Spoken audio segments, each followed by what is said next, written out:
This is a posterior shoulder endurance hold. So I'm gonna come down. You can do this on your bed at home, on a weightlifting bench. I'm gonna come down with an arm off the side. You can come here, or you can get your head just hanging off. I prefer this, but whatever works for you. And then the exercise, I'm gonna rotate my thumb slightly outward, and I'm gonna lift and squeeze my shoulder blade down and back. Try to get my arm right at 90 degrees and parallel to the floor with my thumb maybe slightly upward. And then I'm gonna just hold here for typically up to 45 to 60 seconds, although we might start with just 20 to 30. And then I come down with control. So simple looking exercise, but it's often surprisingly tough. And there's some data on this that we want to be able to hold typically 2 or 3% of our body weight, often for most people somewhere between 2 to 4 pounds for close to a minute, or at least 40, 45 seconds.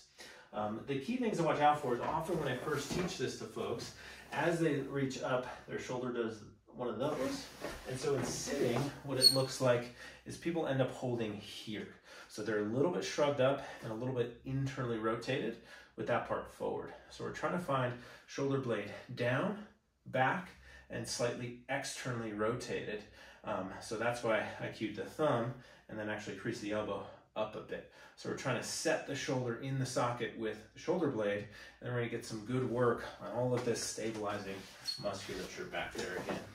So one more time, where people will often go is somewhere like this, and where we want to go is slightly rotated out and there. So it might be tough to see in the video, but we can shrug up and in. We don't want that. I want to come down and back. I find that the angle of the arm, we want to get as close to 90 degrees as we can, because often as people come down below, that's going to lead into this position as well. Or they're trying to use their tricep to stabilize, or their neck. And so we don't want to come here, but out a bit, up, and shoulder blade down, parallel to the floor, and I'm going to hold and stabilize there. This should be a lot of work in back of the arm, maybe a little bit through here in the wrist and forearm, depending on your endurance there. Should not feel it in the neck or the front of the chest.